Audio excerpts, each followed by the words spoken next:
Operation सिंदूर launch होने के 14 महीने बाद इस अभियान की योजना बनाने वाले वक्ता ने आखिरकार अपनी चुप्पी तोड़ी है।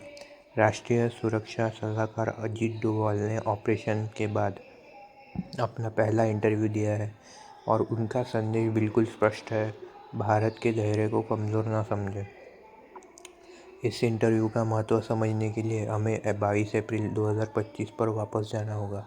जम्मू कश्मीर के पहलगाम के पास बैसरन घाट में मैदान में आतंकवादियों ने पर्यटकों पर हमला किया, जिसमें 26 नागरिक मारे गए।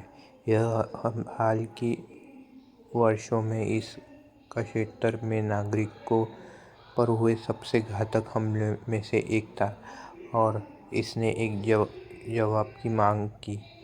वह जवाब 7 मई 2025 की सुबह आया। ऑपरेशन सिंधु भारतीय सेनाओं ने पाकिस्तान अधिकृत कश्मीर में आतंकी ढांचे पर सटीक हमले किए। इसके बाद दोनों परमाणु संपन्न पड़ोसी देशों के बीच लगभग 88 घंटे तक सैन्य टकराव चला, जब तक कि 10 मई की शाम एक समझौते के तहत यह संघर्ष थमा नहीं।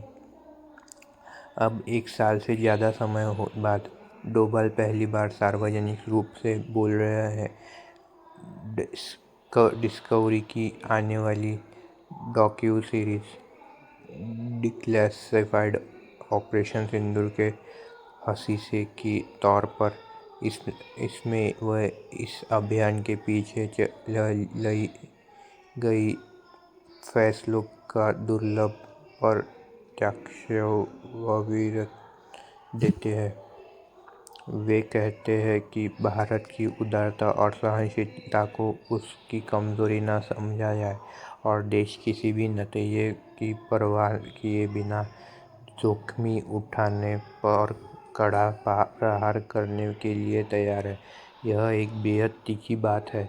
यह सिर्फ मई 2025 में जो हुआ उसका वर्णन नहीं है, बल्कि यह भविष्य के लिए एक चेतावनी है। ऑपरेशन के उद्देश्य को लेकर डोभाल बिल्कुल स्पष्ट है। उन्होंने बताया कि इस अभियान का लक्ष्य आतंकी शिविरों को नष्ट करना है, खासकर उन लोगों को जो पहलगाम हमले के लिए जिम्मेदार थे। उनके अपने शब्दों में, ऑपरेशन का मकसद आतंकी ढांचे और उस हमले के पीछे के लोगों को निशाना बनाना था। वे इस व्यापक संदेश को इस तरह पेश करते हैं कि भारत की संयम को कभी भी कार्रवाई करने की असमर्थता के रूप में नहीं देखा जाना चाहिए। भारत जोखिम उठा सकता है, भारत कड़ा प्रहार कर सकता है, नतीजों की परवाह किए बिना। यही वाक्य यह सबसे ज़्यादा मायने रखता है। यह पहली बार नहीं है जब डोभाल ने ऑपरेशन सिंदूर पर बात की हो। हालांकि वह उनका पहला सटी डाउन इंटरव्यू है। इस साल की शुरुआत में IIT मद्रास के दीक्षांत समारोह में उन्होंने भारत की सटीकता पर गर्व जताते हुए कहा था कि देश ने पाकिस्तान में आतंकी ठिकानों को निशाना बनाया और एक भी चूक नहीं, और पूरा हमला मुश्किल से 23 मिनट में पूरा हो गया। उन्होंने विदेशी मीडिया को यह चुनौती भी दी थी कि वे भारत की तरफ से हुए नुकसान की एक भी तस्वीर पेश करें। इसमें एक कूटनीतिक पहलू भी है जिसकी ज़िक्र ज़रूरी है। हमले के तुरंत बाद डोभाल ने अपने समकक्ष से फ़ोन पर बात की। अमेरिका विदेश मंत्री मार्को रूबियो, ब्रिटेन के